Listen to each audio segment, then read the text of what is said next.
গল্পের শুরুতেই দেখা যাবে চন্নি বিতান কাসাই ক্যাটারিং। এবার হবে ক্যাটারিংয়ের ব্যবসা।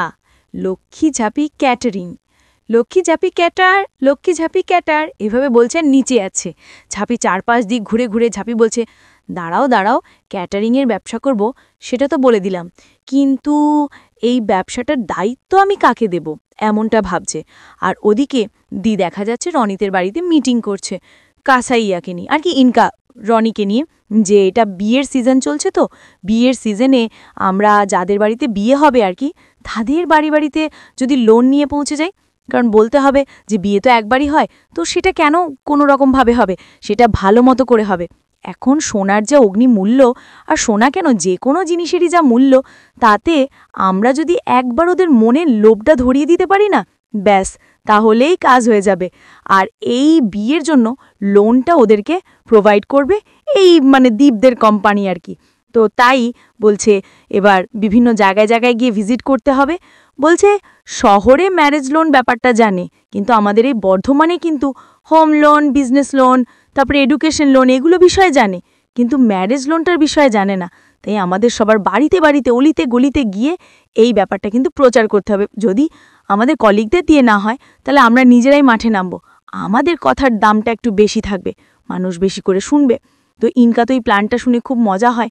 আর ওদিকে ঝাঁপি বলছে যে কাকে এই দায়িত্বটা দেওয়া হয়। তো হঠাৎ করে ঝাঁপির মাথায় আসে যে শুভ্রা পিসি তো 500 জন মানুষের খাওয়া দাওয়ার দায়িত্ব নিয়েছিল নিজে। হট করে শুভ্রা পিসির নামটা বলে। তখন চুন্নি বলছে, কি শুভ্রা পিসি? কিন্তু ও তো রনিতের মা। বলে তাতে কি হয়েছে, রনিদা তো আর নয়, রনিদা একটা শয়তান ছেলে, কিন্তু শুভ্রা পিসি তো ভালো পিসি, ও তো খুব ভালো মানুষ। বলে হ্যাঁ সেটা ঠিকই আছে। তো বলছে এই দায়িত্বটা শুভ্রা পিসিকেই দেওয়া হবে। তো এবার চলে যায় শুভ্রা পিসির বাড়িতে, মানে রনিদের বাড়িতে। গিয়ে দেখে যে 3টে মিলে ওখানে মিটিং করছে। তখন ঝাঁপি বলছে, বাবা, আমাকে আমাকে কাঠি করার জন্য বা আমার থেকে বাঁচার জন্য এখন এই বাড়িতেও মিটিং হচ্ছে?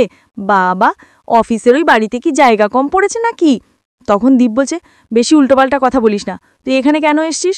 বলে এখানে আমি আমার দরকারে এসছি, তোমাদের পিছনে টাইম ওয়েস্ট করার মতো সময় আমার কাছে নেই। এই বলে শুভ্রা পিসিকে বলছে যে চলো না, তোমার সাথে একটু কথা আছে গো আমার। তখন শুভ্রা পিসি তাকে অন্য ঘরে নিয়ে যায়।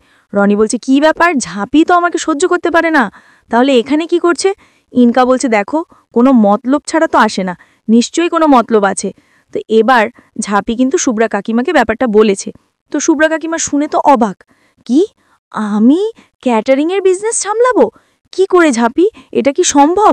ঝাঁপি বলছে, কেন সম্ভব নয়? তুমি আশ্রমে অতগুলো মানুষকে একদম এত সুন্দর করে ওদের খাওয়া দাওয়ার আয়োজন করলে, দেখো ভোগের রান্না একটু এদিক ওদিক হলেও মানুষের বলার কোনো কমতি থাকে না, সেই জায়গায় তুমি এত সুন্দরভাবে শান্তি বজায় রেখে এতগুলো মানুষের দায়িত্ব নিয়েছো, তুমি ছাড়া আর কেউ পারবে না। একটা ক্যাটারিংয়ের বিজনেস চালাতে যেই কোয়ালিফিকেশনের প্রয়োজন আছে, তার সবটাই তোমার মধ্যে আছে। পিসি বলছে, কিন্তু এই দায়িত্ব যেটাতে বলছিস শুনে তো মনে হচ্ছে ডাল ভাত, দাঁতও আর নয়। বলে হ্যাঁ, ডাল ভাতই তো বলে। এতজন মানুষের দায়িত্ব নেওয়া, দায়িত্ব নিয়ে তাদের রান্নাবান্না করানো, এটা করানো এতটা সহজ নয়, আমি কি করে পারবো? বলে তুমি পারবে পিসি, আমি তোমাকে 1000 টাকা দেব, ভয় পেও না।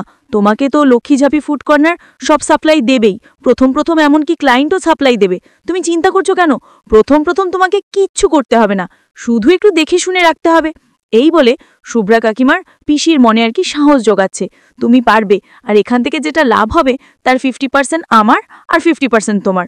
তখন বলছে, করো না, দেখো কাকিমণিও তো করতে চাইছিল না, কাকিমণিও তো নরম সরম মানুষ, কিন্তু আজকে কল্পনা আচার, কল্পনা বড়ি, কল্পনা পাঁপড়, কল্পনা মোরব্বার নাম অর্ধেক বর্ধমান জানে। তোমার ইচ্ছে করে না বলো? এত বছর তো করলে কষ্ট, কি ফল হলো বলো? কতই বা টাকা রোজগার করলে? একবার নিজের জীবনকে সুযোগ দেবে না? জীবন সুযোগ নিয়ে এসেছে তোমার কাছে, তুমি সেটা নেবে না? দেখা যাচ্ছে শুভ্রা পিসির চোখে জল, শুভ্রা পিসির মনেও কিন্তু একটা আশা জাগতে শুরু হয়েছে। দাও না গো, আমি থাকবো তো তোমার পাশে, ভয় কি? দেখা যাচ্ছে রনি ডাকছে। তো শুভ্রা পিসি বলছে, রনি ডাকছে, একটু ওকে বলি। বলে হ্যাঁ বলো, তবে তোমাকে তাড়াহুড়ো করতে হবে না, তুমি ভেবে চিনতে কথা বলে সবটা নিশ্চিন্ত করে আমাকে জানাও, আমি অপেক্ষা করব। এবার কিন্তু রনিতের মা রনির কাছে গেছে, গিয়ে বলছে এরকম ব্যাপার, ও আমাকে ক্যাটারিংয়ের বিজনেস করতে বলছে। তো বলছে যে ওই প্রথম সাহায্য করবে, আমাকে মূলধন দেবে, তারপর ওর মূলধনটা আমি রিটার্ন করে দিতে পারলে তারপর ব্যবসাটা আমার। বলে কি, ঝাঁপি তোমাকে এই কথা বলেছে? খবরদার মা, একদম তুমি ওর ইয়েতে পা দেবে না। ও এগুলো উল্টোপাল্টা প্রলোভন দিচ্ছে, এখন এই বাড়িতে এসে ঢুকেছে, ও একদম খবরদার। বলে আরে তুই আমার উপর চিৎকার করছিস কেন? আমি কি হ্যাঁ না কিছু বলেছি? বলে বলবেও না তুমি কিন্তু। কেন, তোমার এত কিসের টাকার প্রয়োজন? আমি রোজগার করছি, দীপ আছে পাশে, তাহলে কিসের টাকার প্রয়োজন? ওর মার কিন্তু খারাপ লাগে। দীপ বলছে আচ্ছা আচ্ছা ঠিক আছে ঠিক আছে, চুপ, আমি দেখছি ব্যাপারটা। আর শুভ্রা পিসিকে বলছে তুমি কিছু মনে করো না পিসি, আমি দেখছি ব্যাপারটা কি করা যায়। তো শুভ্রা পিসির মনটা খারাপ হয়, চোখে জল ভেতরে চলে যায়। আর এদিকে ওরা আবার বিজনেস নিয়ে আলোচনা করতে থাকে। এরপরে রাত হয়ে গেছে, তো ঝাঁপি ক্রিম টিম মাখছে, আর ওদিকে দীপ লিপবাম খুঁজছে। লিপবাম শেষ হয়ে গেছে, আমি এর আগে দিনই রেখেছি। আর লিপবাম ছাড়া তো বাবুর চলে না, আমি এনে দিতেই পারতাম, এনে দিয়ে আবার জায়গা মতো না বলে রেখে দিতেও পারতাম, কিন্তু আমি একবারে কিচ্ছু করব না, না মুখ ঝামটা দেওয়ার বেলায় মনে থাকে না। তখন ওদেরকে দেখছে দীপ লিপবাম খুঁজে কাঁচে কাঁচি বের করার চেষ্টা করছে, তাও কিছু পাচ্ছে না। তখন মানে ঝাঁপি মনে মনে বলছে আমার হয়েছে যত জ্বালা, না পারি সইতে আর না পারি চোখ উল্টে থাকতে। এই বলে বলছে ওখানে কিছু নেই গো, এই যে আমার কাছে লিপবাম আছে, নিয়ে নাও। দীপ কোনো কথা বলে না, তখন দীপের বিছানার পাশে রেখে দেয়, যে এখানে রাখলাম, আমার কর্তব্য আমি করে দিয়েছি, তুমি নিলে নেবে, না নিলে না নেবে, কিন্তু পরে আমাকে বলবে যে এই যে ঠোঁট ফেটে গেছে, রক্ত বেরোচ্ছে, বটটার একটু খেয়ালও রাখিস না। আমি কিন্তু শুধু শুধু এই কথাগুলো শুনতে পারবো না গো, তাই আমি আমার কর্তব্য করে দিয়েছি, এবার দেখো তুমি কি করবে। তখন দীপ বলছে এত কিছু নাটক না করে যেটাতে আমার ভালো হয় সেটা কর না। বলে তা কি গো, আমাকে একটু বলবে খুলে, কি করলে তোমার ভালো হয়? বলে কেন ঘাটছিস আমাদের পরিবারটাকে? কেন যেই সিস্টেমের মধ্যে সবাই ভালো আছে সেই সিস্টেমটাকে ব্রেক করার চেষ্টা করছিস? একটা সিস্টেমের মধ্যে তো সবাই ভালো আছে, সবাই সুখে আছে, তাহলে কেন এরকমটা করছিস? বলে বলবে তুমি কি বলতে চাইছো? বলে যেন জানিস না কোনো কিছু। দি বলছে কেন, ক্যাটারিংয়ের ব্যবসাটার কথা পিসির মাথায় ঢুকিয়েছিস কেন, কেন করছিস এরকম? তখন যাবি বলছে কেন গো, আমি যদি মহিলাদের পাশে দাঁড়ায় তাদের কিছু করে দেওয়ার ব্যবস্থা করে দিই, তাদেরকে আমি মানে ওদের স্বপ্ন পূরণের পথ দেখায়, ওদের পাশে দাঁড়ায় ওরাও যাতে কিছু করতে পারে, জীবনে দাঁড়াতে পারে, তাহলে তোমার এত আপত্তি কিসের গো? তখন বলছে দেখ ঝাঁপি, যদি পিষে বাড়তো করতো তাহলে একদিন করতো না। তখন ঝাঁপি বলছে কেউ মূলধন নিয়ে, মনোবল নিয়ে, মানে সব কিছু নিয়ে, বা কি বলবো, যে একটা পজিটিভ মাইন্ড নিয়ে কেউ তো কখনো বোঝায়নি কাউকে যে তুমি এটা করতে পারবে, তোমার উপরে বিশ্বাস আছে, তুমি এটা ঠিক পারবে। কেউ করেছিলে বলো? আর আজকে যদি আমি সেটা করার চেষ্টা করি, সমস্ত মহিলাদের যদি আমি ইন্ডিপেন্ডেন্ট বানানোর চেষ্টা করি বা তাদেরকে রোজগারের পথ দেখাতে পারি, তাতে তোমার এত কিসের গো, কিসের খারাপ লাগছে? তখন দীপ বলছে এতটা সহজ নয় সব কিছু ঝাঁপি, যারা এতদিন সংসারের জন্য করে এসছে, সংসারই বা তাদেরকে ছাড়বে কেন? দেখ ঝাঁপি, কাকিমার সংসার ছেড়ে এই যে দুম করে একটা ব্যবসাতে নেমে পড়েছে, তাতে সংসারে অসুবিধা হচ্ছে, কাকুর অসুবিধা হচ্ছে, কাকু তাই বলছে। তো এখন যদি রনিতও কোয়েশ্চেন করে যে এরকম একটা ব্যবসা করতে করতে হঠাৎ করে যদি কোনো কিছু হয় বা ব্যবসা না চলে, তখন তো রনি তো আমাকেও কোয়েশ্চেন করবে, তাই না? ভালো মা তো রনির মা, তো ভালো মা কী করতে পারবে না পারবে সেটা রনি খুব ভালো করে জানবে। তো কোনো মানুষকে স্বপ্নে বিভোর করে দিয়ে তারপর যদি সে স্বপ্ন পূরণ না হয়, তো রনি তো আমাকে কোয়েশ্চেন করবে না? ঝাঁপি বলছে ও আচ্ছা, রনি তো তোমাকে পালন করেছে, তা আমি রনিদার কথা এখন শুনবো গো? প্রত্যেকটা মানুষের নিজ নিজ ব্যক্তি স্বাধীনতা আছে। তো আমি ভালো পিসির কাছে একটা প্রস্তাব নিয়ে গেছি, যদি ভালো পিসির ভালো না লাগে বা না করে, তাহলে ভালো পিসি সেটা আমাকে বলবে, আমি রনিদার কথা কেন শুনবো? ভালো কি ওর মানে কি বলবো সম্পত্তি নাকি? ভালোর নিজের একটা নিজের কিছু বক্তব্য আছে, নিজের ব্যক্তি স্বাধীনতা আছে, তাই আমি ভালো পিসির কাছেই জেনে নেবো সবটা, তাই না? তো ব্যক্তি স্বাধীনতার মর্যাদাটা বোধহয় তোমার বন্ধু রাখতে জানে না, তাই না গো? বলছে এমন মাথা মোটা বন্ধু জীবনে রাখো কেন, যেমন ইনকা তেমন রনিতা, ফালতু একেবারে, তোমার জীবনের চয়েসগুলো সিরিয়াসলি ভাবে বলছে। দীপ তো উল্টে ঝাঁপির কথা শুনে অবাক হয়ে যাচ্ছে। এবার দীপ ঝাঁপি বলে চিৎকার করলে ঝাঁপি বলছে রাত দুপুরে আমার নাম জপনা তো শোনো, এই ব্যবসাটা আমি ভালো পিসিকে দেখে করেছি, মানে ভালো পিসি নিজে একজন মানে ব্যক্তি আর কি, তার একটা স্বাধীন মন আছে, তো আমি তাকে দেখে এই ব্যবসাটার কথা ভেবেছি, আমি রনিতার মা হিসেবে তাকে ভাবিনি, তাহলে আমি আমার পুঁজি লাগাতে যেতাম না, এখন যখন লাগিয়ে ফেলেছি তখন আমার আর ভালো পিসির মাঝখানে তুমি আসতে যেও না। তবু তুই থামবি না, এই দেখতে সম্পর্কগুলোর মধ্যে তুই একটা কেওস ঢুকিয়ে সম্পর্কগুলোকে নষ্ট করবি? বলো তোমার কাছে কেওস হলে কেওস, কিন্তু আমি কি বলো তো, আমি প্রত্যেকটা মানুষকে না, আমি আশেপাশে মানুষগুলোর উন্নতি দেখতে চাইছি, এটা তো পারসেপশনও বল। বলছে এখন তো কত কত মানুষ নিজেদের স্বপ্ন নিয়ে আমার সাথে জুড়ে গেছে, আমার তো আর ফিরে আসার পথ নেই গো। বলছে বিশেষ করে তোমার ওই বন্ধুর, তার মাকে নিয়ে পজিটিভনেসের দায়িত্ব আমি নিতে পারবো না। পারবি না ঝাঁপি, এই করতে করতে পুরো পরিবারটাকে শেষ করে দিবি। তখন বলছে আমি পারলাম না গো তোমার সাবধানবাণী কানে নিতে। ঝাঁপি বলছে বলছে নিজে তো বিপদে পড়বি আর পরিবারটাকেও বিপদে ফেলবি। ঝাঁপি বলছে আমি বিপদে পড়লে তুমি আমাকে এসে বাঁচিয়ে নেবে, সিম্পল। দীপ কথা শুনে অবাক হয়ে যাচ্ছে।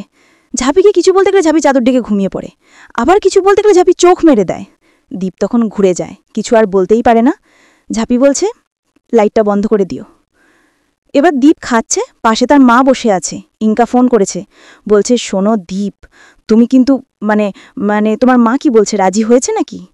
তো বলছে যে পরে কথা বলি, মা সামনে বসে আছে। বলে ও আচ্ছা বুঝতে পেরেছি, মা আছে, ঠিক আছে, তুমি শুধু শুনে যাও, আমার কথা দিতে হবে না।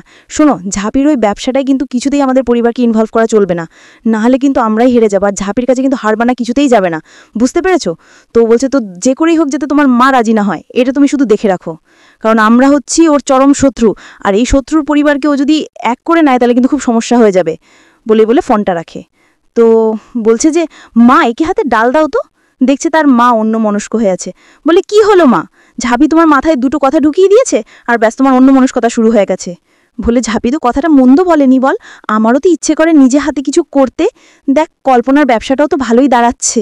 বলে কল্পনা না, কল্পনা নেই, ওর না খুট শাশুড়ি হয়, আর উনিও সরকার বাড়ির বউ, আর ঝাঁপিও সরকার বাড়ির বউ, তো ঝাঁপি ওনার পাশে আছে, তুমি কে, আমরা আউটসাইডার, সুতরাং নিজেকে ওর জায়গায় গুলিও না।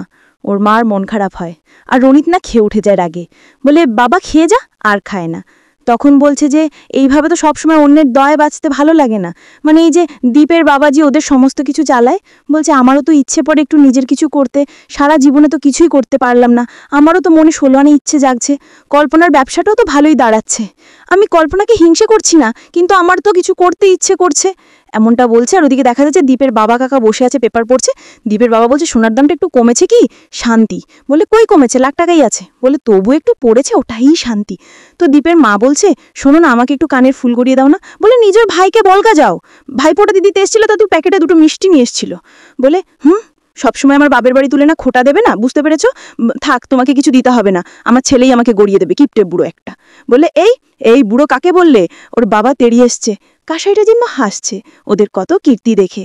দীপের বাবা বলছে কাকে বুড়ো বলছো, নিজের বয়সটা কি কমে গেছে নাকি? তো এবার ঝাঁপি বলছে আচ্ছা আচ্ছা অনেক হয়েছে, এবার গরম গরম চা খেয়ে মাথা ঠান্ডা করো দেখি। বাবা তো চা দেয়, তার কাকা বিস্কিট চাইছে। এই কল্পনা বিস্কিট দাও তো। বলছে হ্যাঁ, হাতের কাজটা সরে দিচ্ছি। বলে কি? তখন বলছে যে আচ্ছা আচ্ছা আচ্ছা শোনো শোনো, দীপের বাবা বলছে আমাদের বৌমা এখন ব্যবসাদার হয়েছে, ওকে সবসময় ভাবে অর্ডার করা যাবে না। তো ঝাঁপি বলছে আচ্ছা আচ্ছা ঠিক আছে, বিস্কিটটা আমি এনে দিচ্ছি, দাঁড়া। এ বলে দীপকেও চাটা দিতে যায়। তখন কিন্তু ভালো মা এসেছে, মানে শুভ্রা পিসি। বলছে হ্যাঁ শুভা পিসি বল। বলছে ঝাঁপি তোর সাথে কথা বলতে এসেছি, আয়। তো বলছে ভালো টাইমে এসেছে, এসো চা খেয়ে নাও। বলে না রে, আমি ঝাঁপির সাথে কথা বলতে এসেছি। দীপ মনে মনে বলছে কথা বলতে এসেছে যখন, এত সকাল সকাল, তার মানে না বলতে এসেছে, কারণ যদি ব্যবসাটা করতো তাহলে প্রপার প্ল্যানিংয়ের জন্য একটা সময় নিত। তো এবার ঝাঁপি বলছে বলো কি ভাবলে তুমি? বলছে ঝাঁপি তোর কথাটা না শোনার পরে আমার মনে একটা স্বপ্ন দেখা শুরু করেছে রে, মনটা আমি করতে যাই ব্যবসাটা। ঝাঁপি তো খুব মানে খুশি হয়ে যায়, কাসাটাও খুব খুশি হয়, আর দীপ কিন্তু অবাক হয়ে যায়, আর দেখা যাচ্ছে দীপের কাকাও কেমন করছে। আর এখানে কিন্তু আজকের পর্ব শেষ হয়ে যায়। তো এই ছিল আজকের পর্বের রিভিউ। নেক্সট দিন ক্যাটারিং নিয়ে কী করবে সেই প্ল্যানিংটা করতে চলেছে, আর সেই প্ল্যানিংয়ে হেল্প করতে আসবে দীপ। তো বন্ধুরা, আজকের পর্বটি তোমাদের কেমন লেগেছে কমেন্ট করে জানাবে, আর পরবর্তী পর্ব পেতে আমাদের চ্যানেলটি সাবস্ক্রাইব করে পাশে থাকা বেল বাটনটি অন করে দেবে। ধন্যবাদ, ভালো থাকবে, সুস্থ থাকবে।